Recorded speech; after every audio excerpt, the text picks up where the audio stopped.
The topic of today's Shiur is Hashgacha Protis B'Torah's Rabbeinu. On the tables is a copy from a Reshima of the Rebbe from Tavshin Gimel. It's printed in the Likutei Sichos Chelik Ches in the back, in the Haisafis. What can I say? The Rebbe is a brilliant man. And the Reshime is Pashat a masterpiece in terms of Amkus, Bekius. The Rebbe takes this topic, this subject, and from every angle, from every perspective, he explains, elaborates, questions, analyzes, adds, is machadish, and it's truly a masterpiece. That's basically what the Shiur is based on. There are also many sichos in the Likutei Sichos where the Rebbe gets into different issues of Bechira, which we'll try and get to as well. One disclaimer, I'm not going to be getting into the issue of Bechira versus Hashgacha Protis. That's a separate sugya. I want to stick more to the actual Hashgacha Protis itself, as opposed to how it works with Bechira Chavshis. So, before we begin, I think we have to start first with the origins of the word, Hashgacha. Where does the word come from? And why is it called Hashgacha and Hashgacha Protis? So, what it looks like is that the word is based on a pasuk in Tilim, in Kapitel Amid Gimel, where it says, Mishamayim hibit Hashem ro'as kol b'nei ha'adam, m'chenshifta yishgiach el kol yoshvei ha'aretz. That Hashem, He looks down from Shamayim, He sees as kol b'nei ha'adam, and from His dwelling place He's mashgiach el kol yoshvei ha'aretz. And it seems that from this pasuk, and the word hishgiach, is where this term of Hashgacha was taken from. What does the word Hashgacha actually mean? So, as opposed to the previous words in the pasuk, Mishamayim hibit ra'a, which means looking, seeing, watching, being aware, Hashgacha is actually a stronger word. Some of the Rishonim, when they talk about Hashgacha, they use the lashon that Hashem is geyser, that Hashem decrees what's going to be. Meaning Hashgacha is not a question of Hashem's being aware of what goes on, or Hashem's knowing and watching. That we call Yediyah. And Yediyah, Hashem's knowing, that is something which all the Chachmei Torah, all the Gedolei Yisrael held, the Eibishter has Yediyah on every single prat. There was never a debate about Hashem's Yediyah. Hashem's Yediyah encompasses every single prat, l'migodol v'ad kot. But Hashgacha is much more than Yediyah. Hashgacha means that Hashem controls and dictates and decides and decrees what's going to be. And that's the question. To what extent is Hashem's Hashgacha applicable in the world? To what extent does Hashem control and decide what's going to be? And what does He leave to what we call mikra? What does He leave to chance?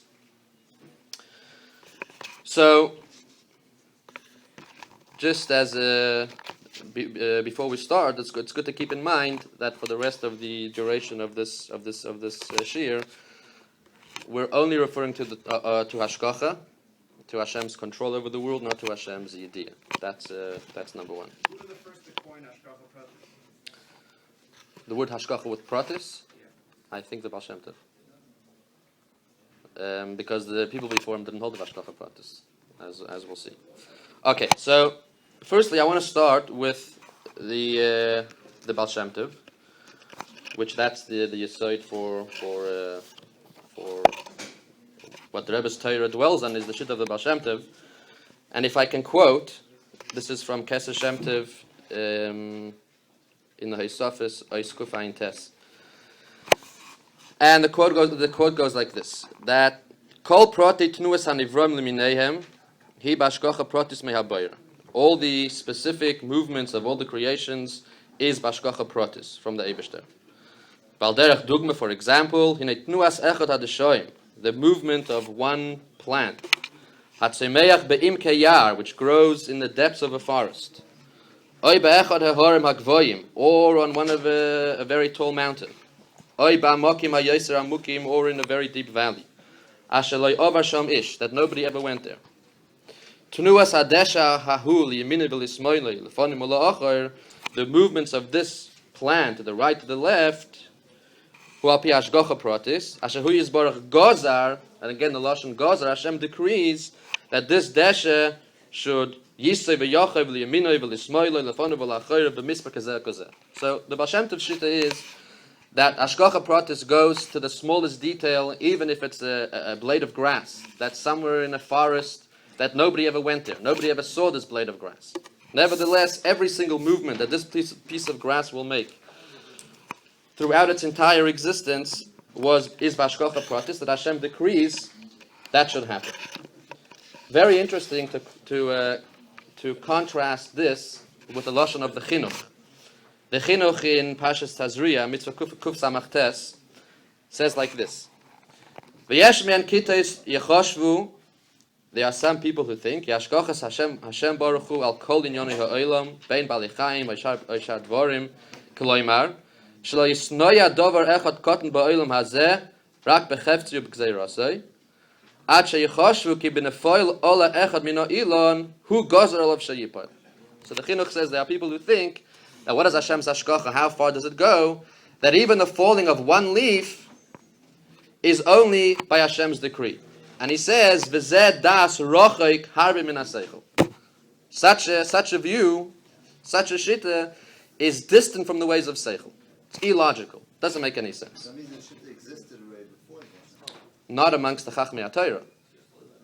Bnei Adam, people who thought that way, but it wasn't accepted by the Chachmei Torah. And he says, what's the true shita in Torah? He says like this: that there's a difference between medaber and daimim tzameach and chai. When it comes to medaber, human beings, then yes, Hashem is mashgiach al kol prat to prat. Hashem controls every single individual human being, and every specific detail that happens to him in his life is Hashgacha Protis, but only in medaber.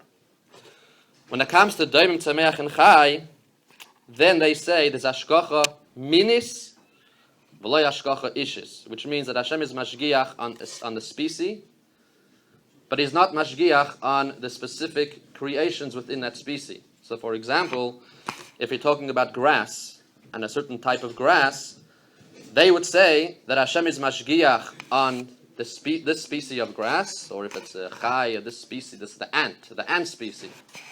There's Hashem is mashgiach on the klolus amin, but that this particular ant that's crawling up my foot right now, that is by Hashem's design, nonsense. Doesn't make any sense.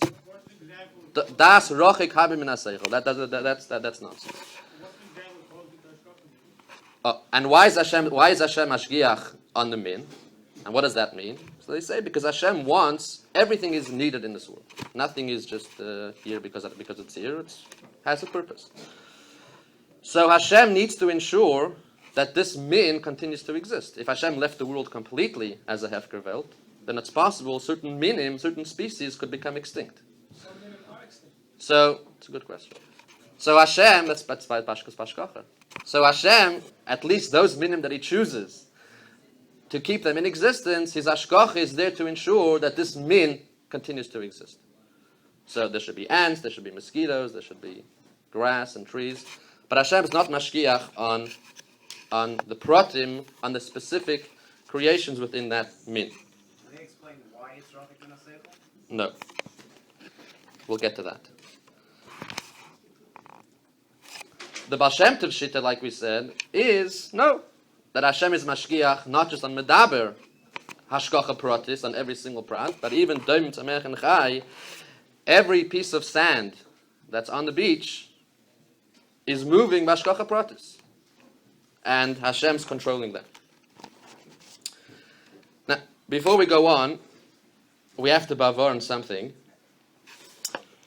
And those of you who are Bekim in Tanya and know Sharichut ve'emunah are right away thinking, 1 second. In the beginning of Perek Beis in Tanya, in Sharichut ve'emunah Perek Beis, The Alter Rebbe starts off the parak like this, and he says, "Mikan shuvas haminim hakoifrim b'hashgacha protis." That this parak is an answer to those minim, those apikorsim, who deny hashgacha protis.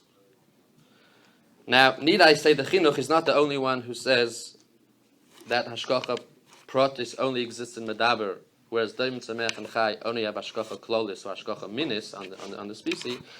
But the Rambam in Moreh Nevuchim says exactly the same thing. The Ramban in his Pirush al Torah in Parshas Vayera says the same thing. Sifrei Kabbalah, the Shemer Emunim, says the same thing. This was a shitta held by all Chachmei Yisrael pretty much till the Baal Shem Tov. And comes again the Alter Rebbe and sagt that this parak is a tshuva tshuva for the minim with apikarsim who are kaifer b'hashgacha protis.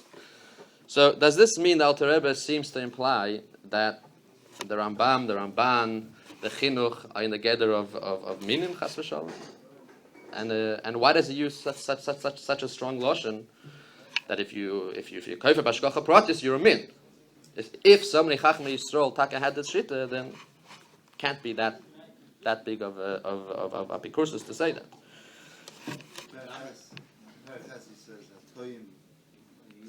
He says also atoyim in Perek Beis, but he uses the lashon minim. Then he says also atoyim.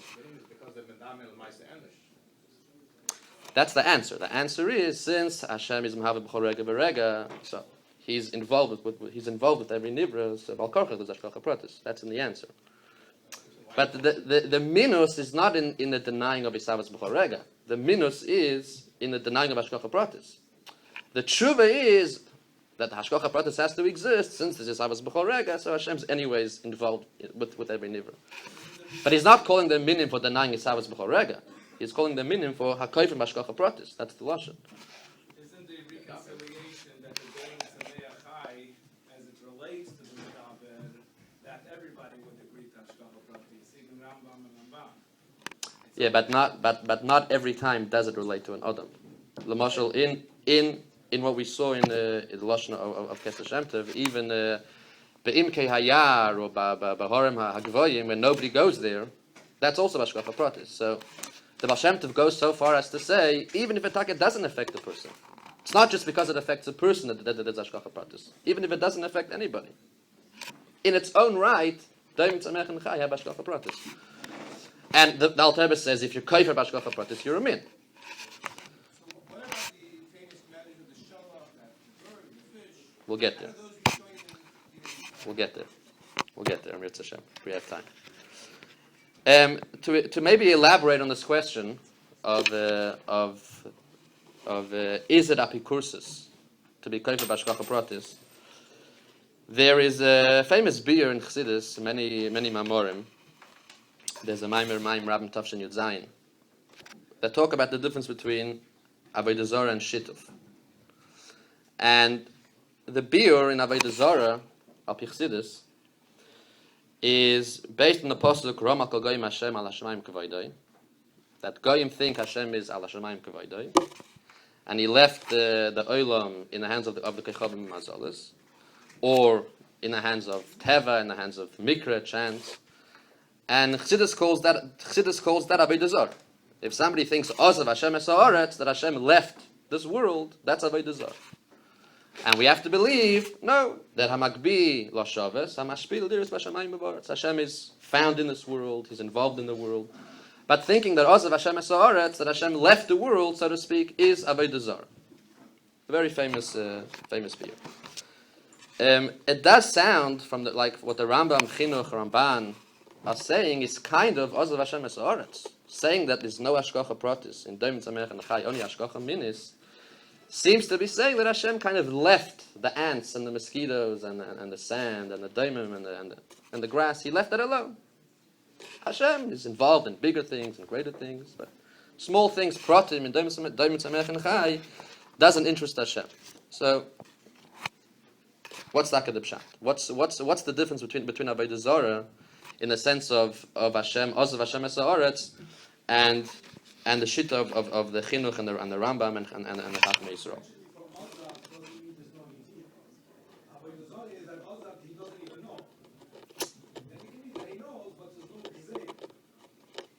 Possibly. But anyways, the Rebbe gives a pashta answer. Says there's a fundamental difference that we have to make, and it's meduik in the lashon of the Alter Rebbe. The Alter Rebbe uses the lashon hakoifrim, Hashgacha Protis. People who deny Hashgacha Protis. Denying means that they deny the possibility of Hashgacha Protis, and that is called minus. That's apikursus, and that's the avodah zarah that we're talking about. The Rambam and the Chinuch Shitta, they're not denying the possibility. They're not denying the possibility that shorius for Hashgacha Protis. They're saying something else, and let me explain.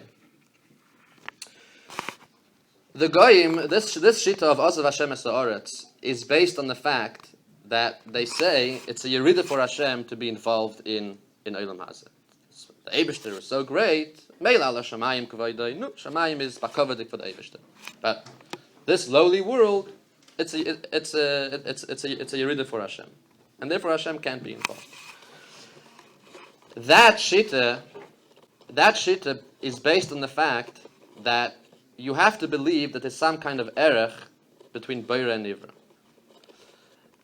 And if there's an erech, some erech, then involving yourself in something which is too low for you is taka yerida. Okay, let's take a mashal. If you have a chacham gadol, the Rogatchover Goyin, and he has to walk into a first grade class and teach Aleph Beis, he could. He's able to, but that would be a phenomenal yerida for him. Somebody like him who could be teaching Torah on the highest level, to lower himself to teach Aleph Beis, it's a yerida. It's probably frustrating, and it's a waste of his time.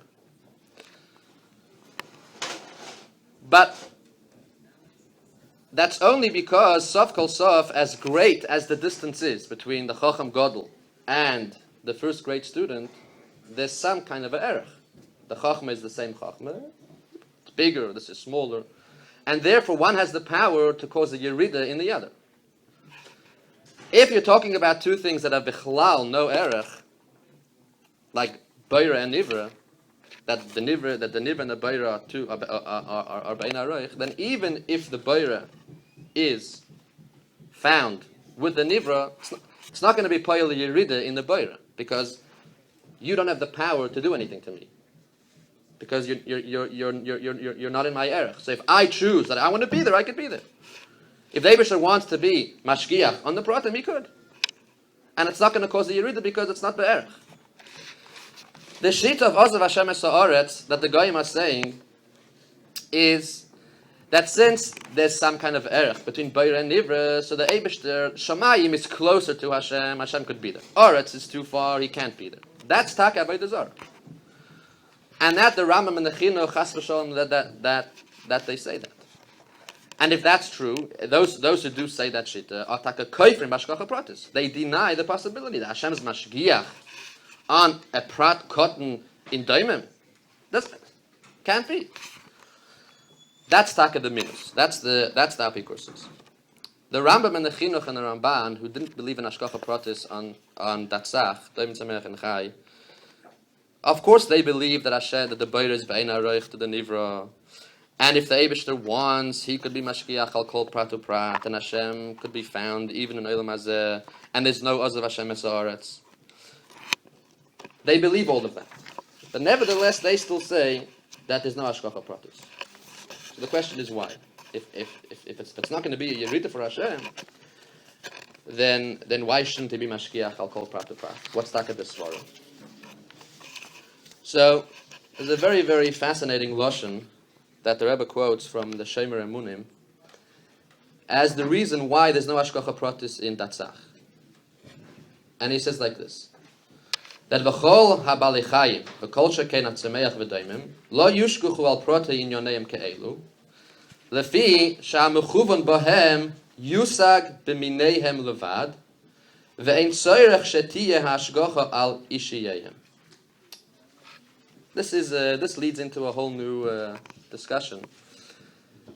I'm sure philosophers have a great time with this one, but he's saying like this, that when Hashem created, like we said before, when Hashem created Daim Tzamech and Chai the tachlis, the purpose for these creations, is only achieved through the min.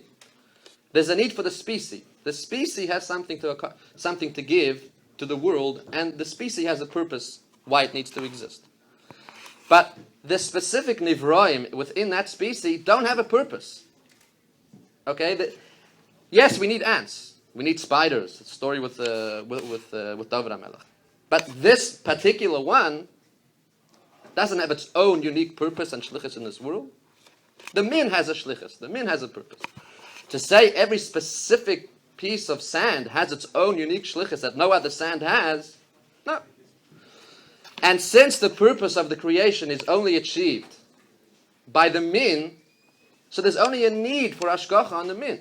Why should Hashem care about the details within the min if there's no purpose in them? Stam Hashem should be mashkiach for no reason. Doesn't make any sense.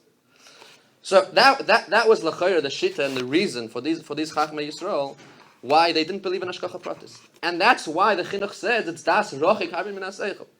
Is it logical to say that there's a specific tachlis for every blade of grass in the world? No. Logical is to say we need grass, we need mosquitoes, we need spiders, we need trees. Logical is to say the min is necessary.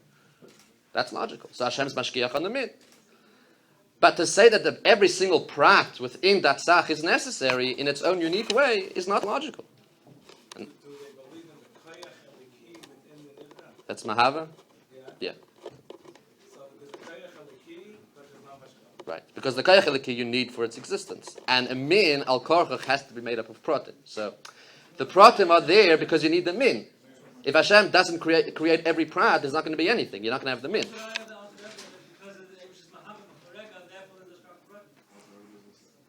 It's a good question. Okay, let's see if we can get there. I don't want to just lose track. So al kaponim, when it comes to that sach, their shita is there's no purpose in the specifics. The mechuvan is yusag. The mechuvan is achieved only with the min.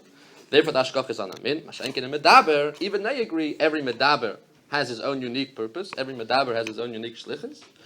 And the mator is achieved by every medaber through his own protius. And therefore, by medaber we have hashgacha protis. Mashenkin and everything else. Can you elaborate a little bit more on what it means that there's a certain purpose for the min? The example that you gave of the spider, that was achieved by one protis like a spider. Okay, but that's one story.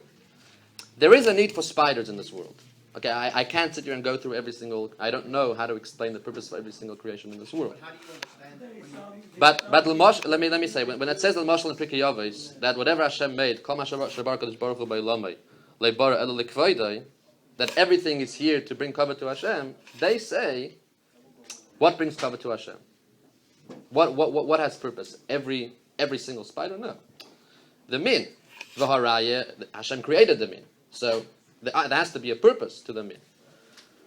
But that each nivra within the min doesn't have a purpose. I think that's very logical. So there are certain things that have to be done by a spider. Doesn't make a difference which spider will do it. Right. That doesn't make a difference. Which Hashem didn't decide this spider has to go save David HaMelech. He needed a spider. Could be anyone.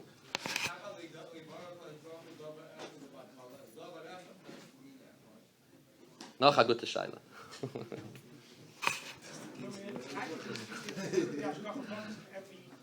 Every individual, because the species is only going to survive, and each of the individual animals will reproduce.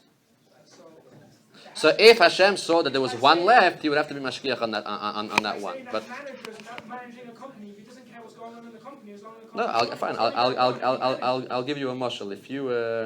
If you worked in a store that you sold certain items and you were a manager, at the end of the day you walk around the store, you check that the shelves are stocked. You see there's a few boxes of cereal. No, we're good. We're good for tomorrow. Do you have to count? Is there 5 or 6 or 7? Lav dafka. There's boxes on the shelf for tomorrow. You're good. Al kaponim. So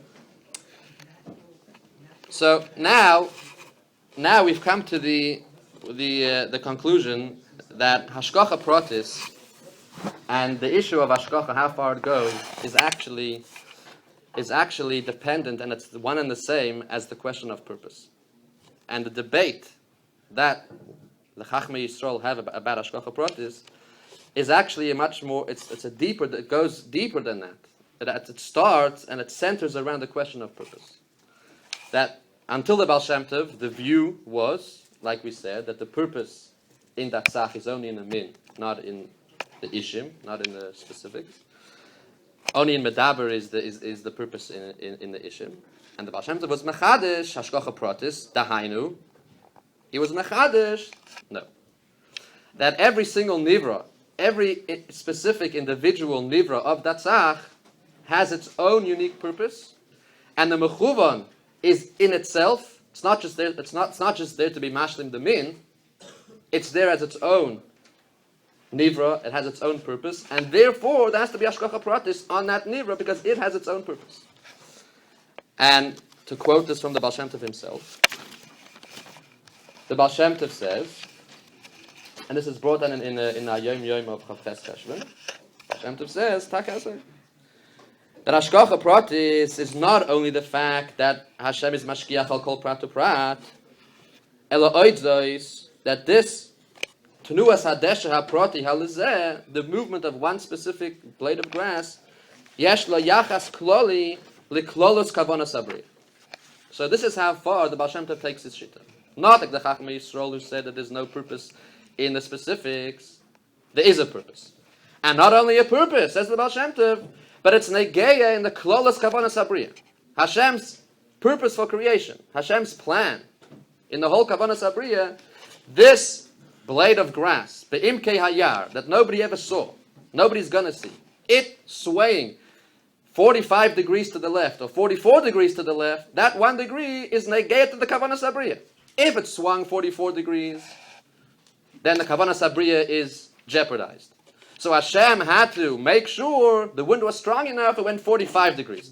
Now the kavanas abriya is safe. So whatever that means, but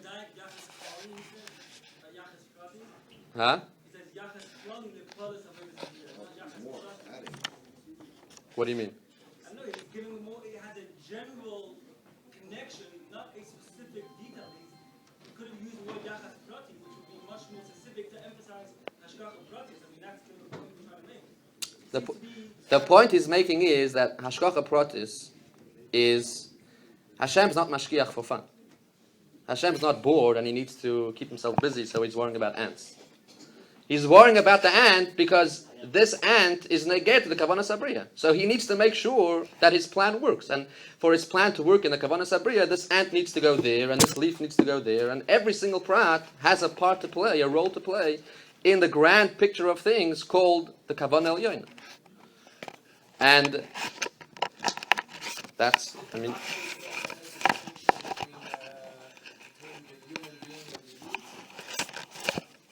some of them do, yeah. The Rambam does.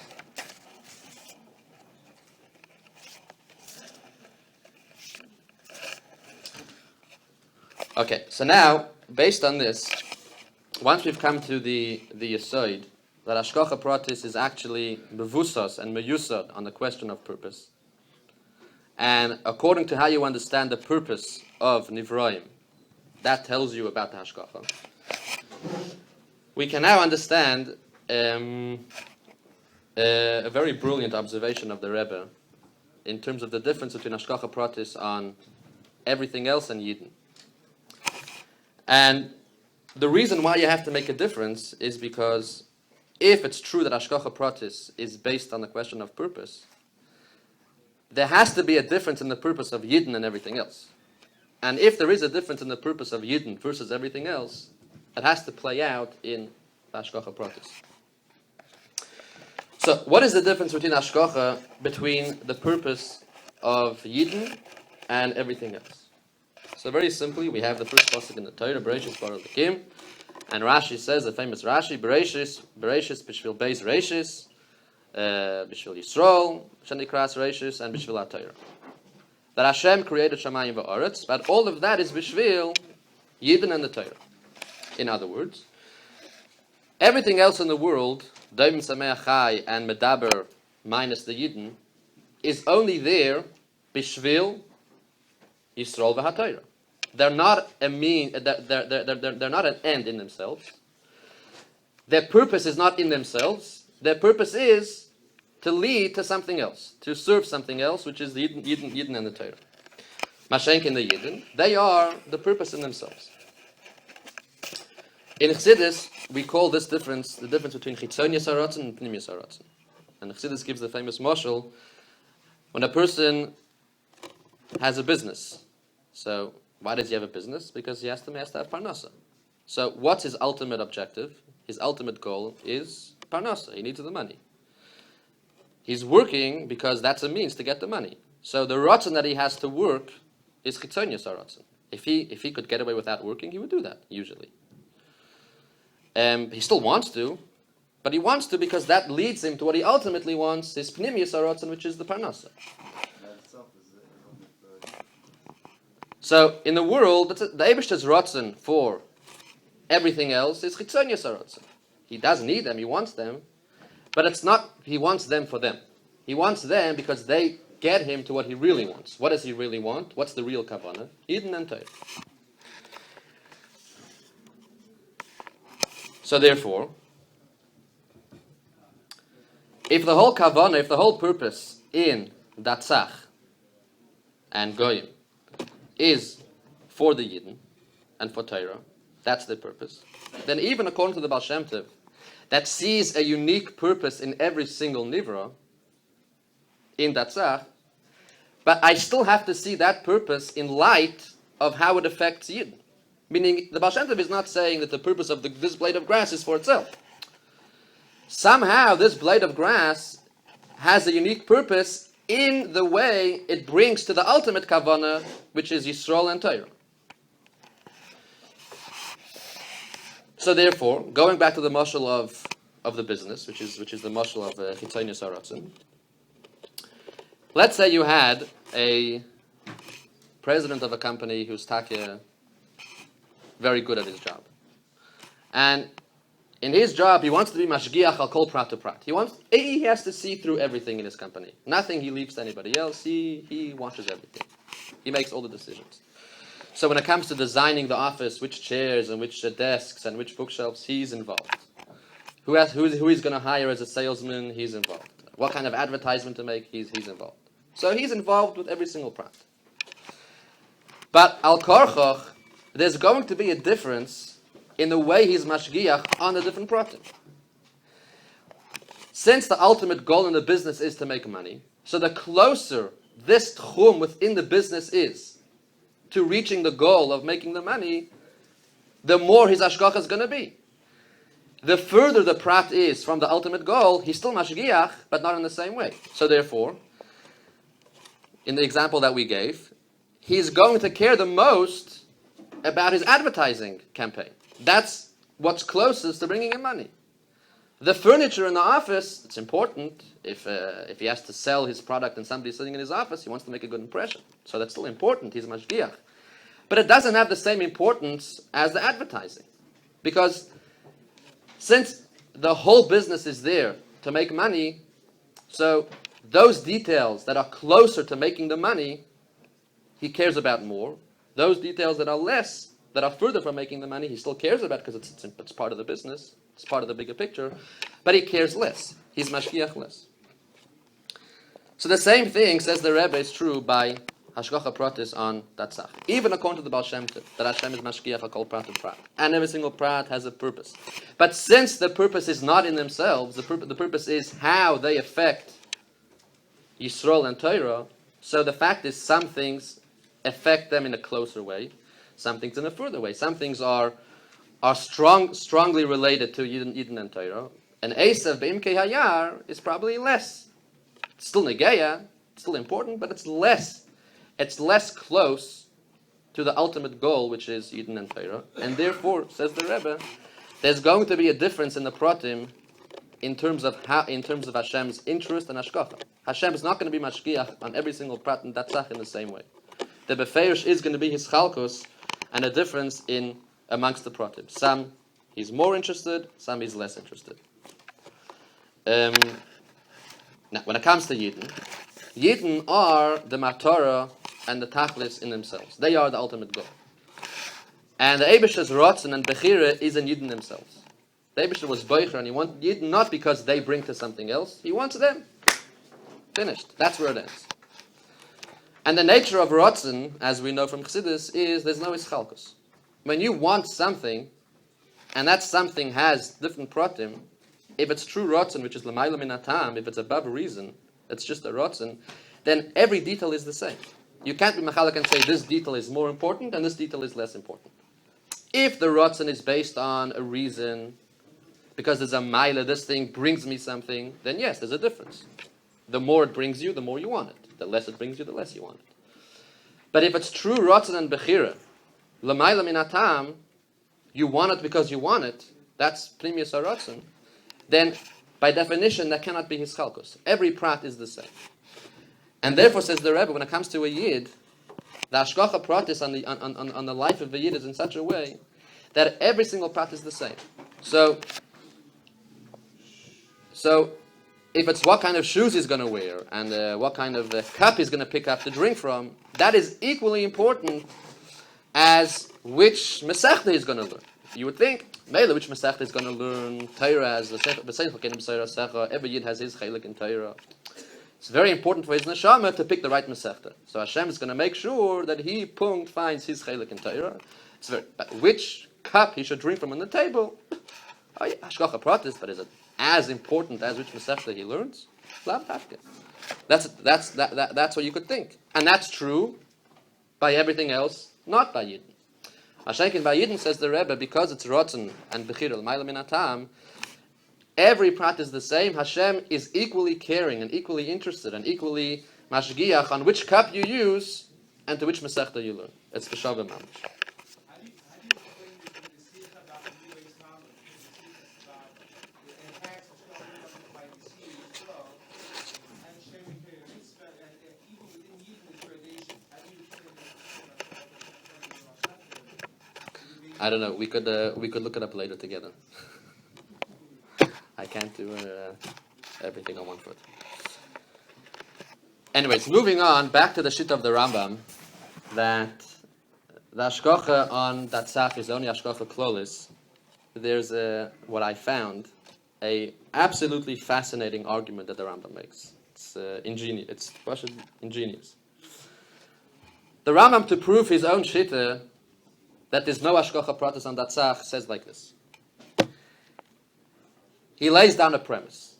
The premise is on the pasuk Yichol Derach of Mishpat, that Hashem is the absolute and ultimate fair and just being. Nothing that Hashem can do can be unjust. Hashem has to be perfectly fair, perfectly just, and he cannot wrong anything or anybody in creation. That's the premise, which l'chayr is true. Now, if that's true, then says the Rambam, if we do see something happening to a person, something bad happening to a person, in terms of Misa or Yasurin, then we must say one of two things. Either he deserved it, and it's justice. That's why you got it. And if you cannot say that, if he's a person who didn't deserve this, and something bad happened to him, then at least, says the Rambam, you have to say that he's going to be compensated in Olam Haba. If he was, so to speak, cheated in this world, and he got what he didn't deserve, he suffered in this world, where's the justice? Where's the fairness? Why should he suffer if he didn't deserve it? So the only answer we could have, says the Rambam, is in Olam Haba, he'll be compensated, and it will be made up for. This the Rambam calls Gmul, and this is not the same as Schar, as reward. Schar, the Rambam says you do a mitzvah, you get rewarded. That's being rewarded for something good. What we're talking about here is not reward, it's compensation. If you were wronged, then you need to be paid back. For example, if somebody took money from you that didn't belong to him, he has to pay you back because he took something away from you which he shouldn't have. When he pays you back, he's not rewarding you. He's giving you back what he took away. If he gives you a tip on top of that, that's a reward. So Olam Haba, says the Rambam, has two parts to it. There's Olam Haba as a schar, people who did very good things in this world and should be rewarded, they're going to have schar. reward. Then there's something else. Those people who got something taken away from them, so to speak, they got their life taken away, or they had Yisurin, and they didn't deserve it, Hashem owes them. Hashem has to pay them back. Otherwise, it's not fair. So Olam Haba will be this Gmul where Hashem pays them back. Talk about overlay compensation in this So that's the premise. Now, says the Rambam, let's think. This has to apply equally to Medaber as it does to Datzach. Okay? Animals definitely have a life. Even Semeach has a Nefesh Atzemachas, and even Daimim has a Nefesh, we're told in Chassidus. So, if, so to speak, a Chai or a Semeach or a Daimim was robbed in this world of its life, somebody took away its life wrongfully, it should also be compensated for its loss of life. Otherwise, it's not fair. Why does this animal or this plant deserve to die early and not get paid back? So 1 second. So just give me a second. So therefore, says the Rambam like this: if you taina there's no Hashgacha Protis on that tzach, it's just mikra, so then you can't blame the Eibishter. If this mosquito got squashed, bad luck. Not Hashem's problem. If this plant was plucked before its time, it's not the Eibishter's fault. So he doesn't owe the plant anything. He didn't take the life away. He doesn't have to pay it back. In Olam Haba. But if you hold that there is Hashgacha Protis on that tzach, so who caused this mosquito to die right now? Who caused this blade of grass to be plucked? The Eibishter. So, and if Kichol Drochav Mishpat, if Hashem is truly fair and just, he has to pay back this plant with some kind of gemul in Olam Haba. And says the Rambam, where in Torah do we see Olam Haba for Nefesh, for Daimim Tzamech and Chai? It doesn't exist. So it's not fair. That's the Rambam's argument, very strong argument, to say that there cannot be Hashgacha Protis on that tzach. Now, says the Rebbe, L'chayra, there's a glaring problem with this argument of the Rambam. The Rambam saying that if a Daimim Tzamech Chai got killed Kodim Zman before its time, Kodim Zmanoi before its time, it should be paid back. It should be compensated, says the Rebbe. 1 second. Who says it was Kodim Zmanoi? The Eibishter who created this grass said from the beginning, you're going to live this amount of days. This mosquito is going to live this amount of years. The time came, you were taken out. So, how you were taken out? What's the difference? A person stepped on you, somebody plucked you. But who says, based on what are you going to say, that he should be paid back because he lost his life early? It wasn't early. Whenever he happened to be killed, Hashgacha Protis, that was the end of his life. Me'yikora from the beginning. That was the whole business. So his time's up. Why does he have to be paid back?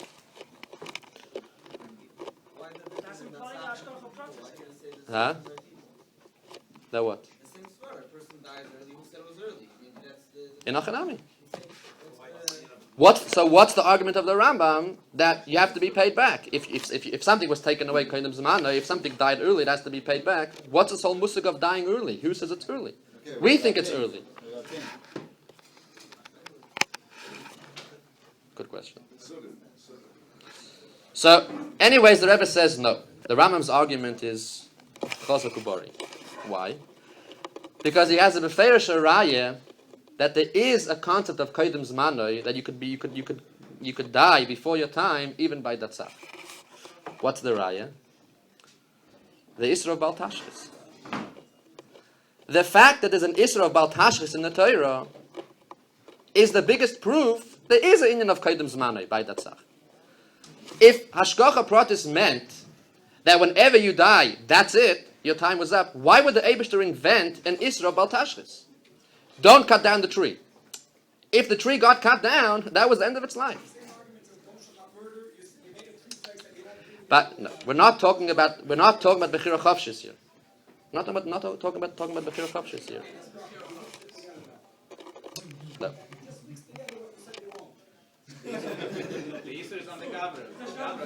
I'll tell you why. I'll tell you why. When it comes to Bechira Chavshis, you have the beer of the Alter Rebbe about Benegeh getting angry, that ala nizek kvar gozo milmailo, but the gabra is still punished because he did not have to be the one to do it. Okay, that explains why he deserves to be punished.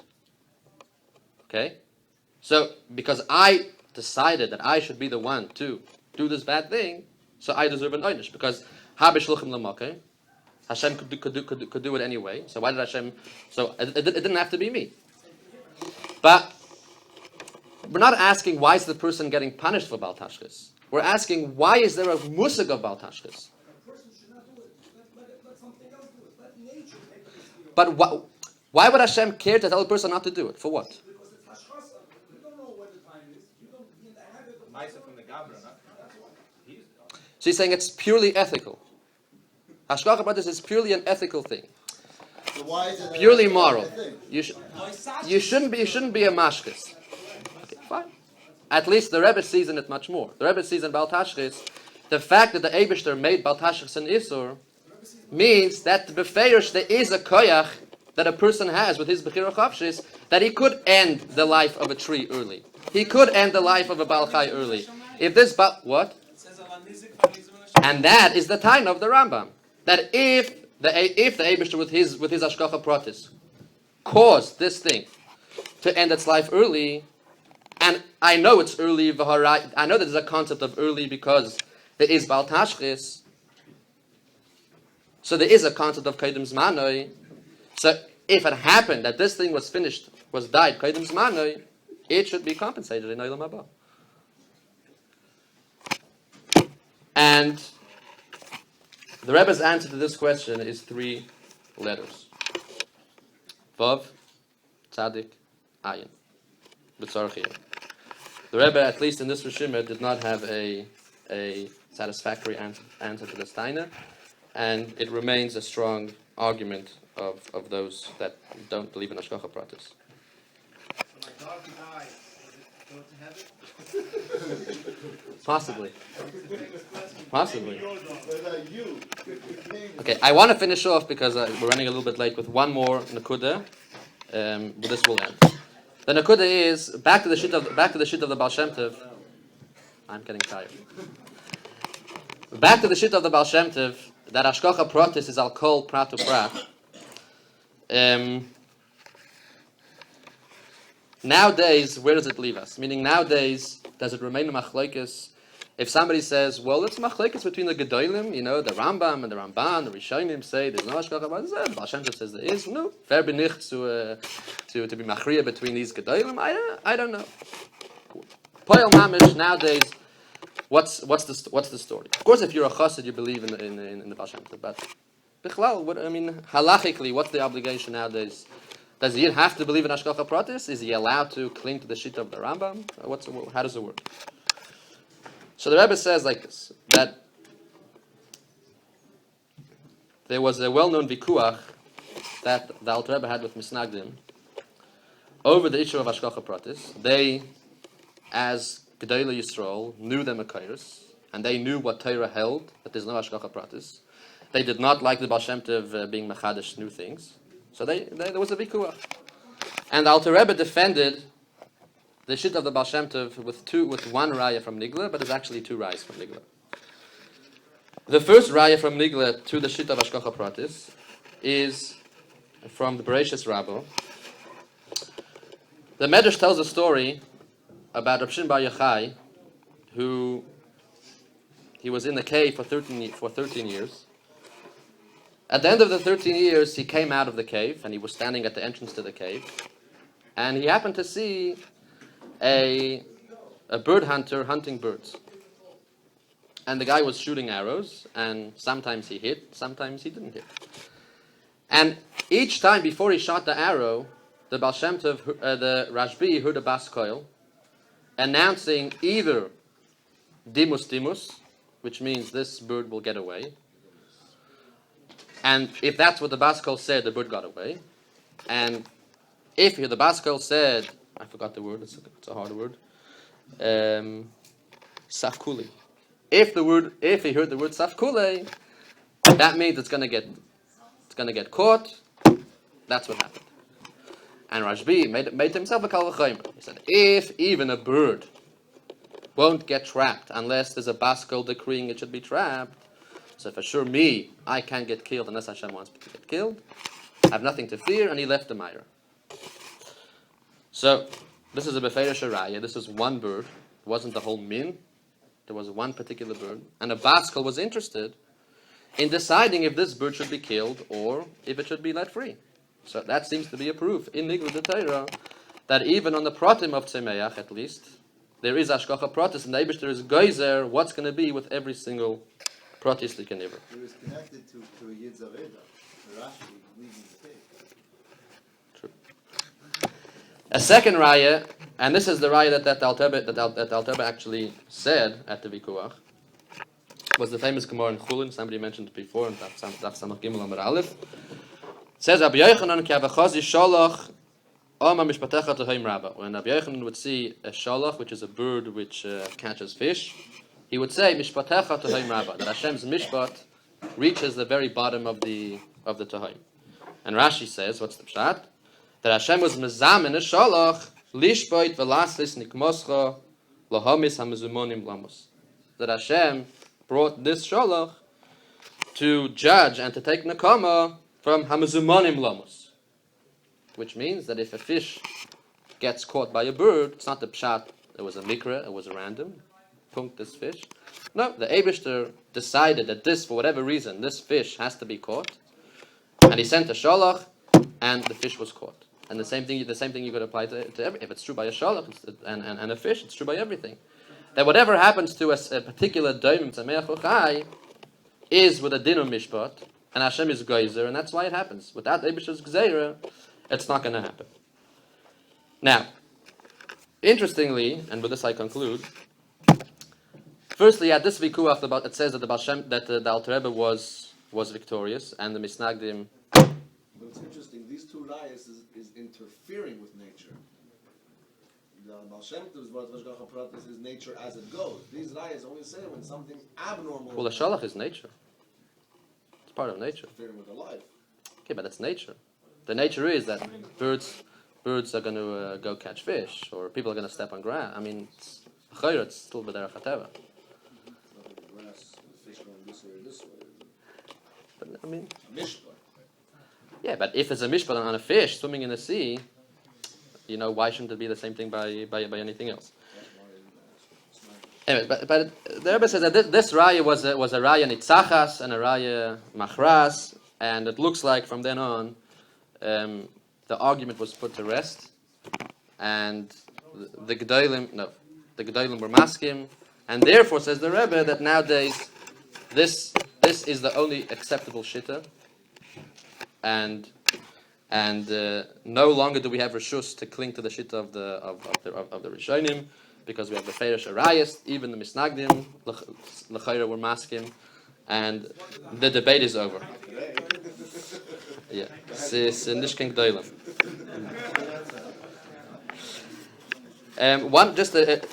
An interesting thing the Rebbe says that we mentioned two rayas, one from Rashbi and one from Rabbi Yochanan with the sholach. The Alter Rebbe specifically used the raya of the sholach, not the raya from Rashbi. How come? So he brings down because there's one.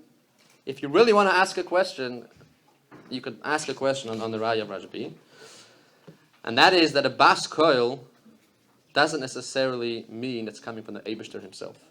Bas koil could be a malach or a sar or a mazel, something in Shamayim. So he wanted a raya. The Alter Rebbe wanted a raya that it's the Eibishter himself who's mashkiach. Not that there's a malach who's memuna that he's mashkiach.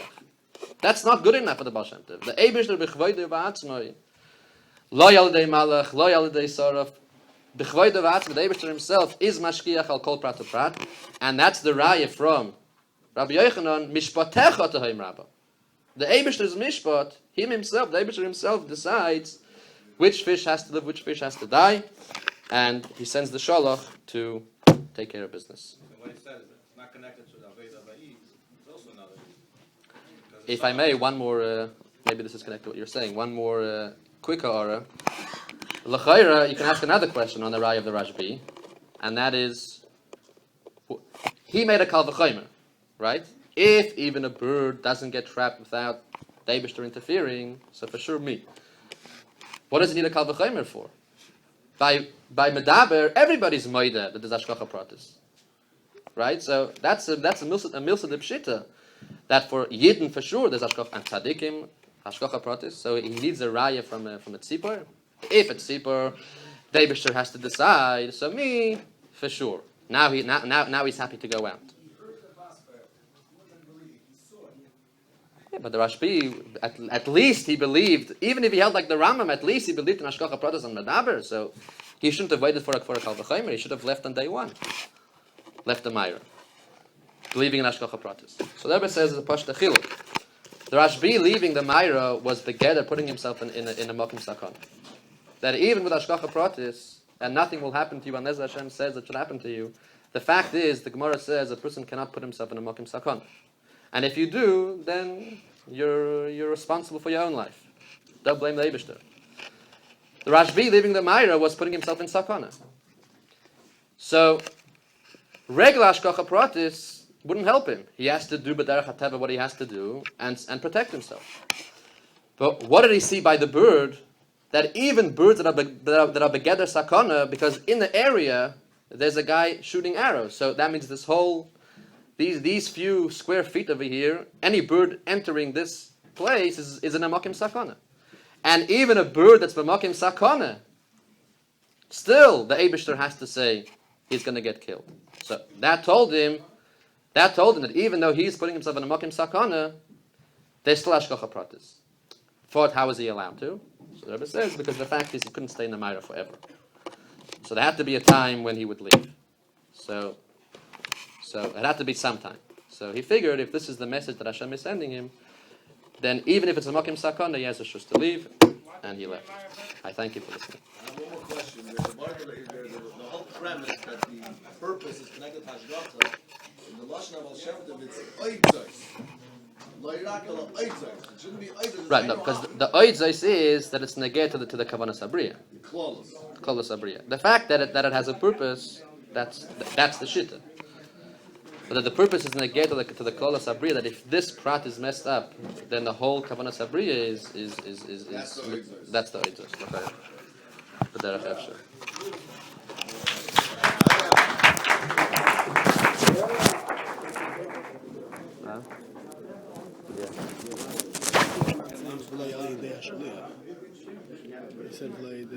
Nice stuff.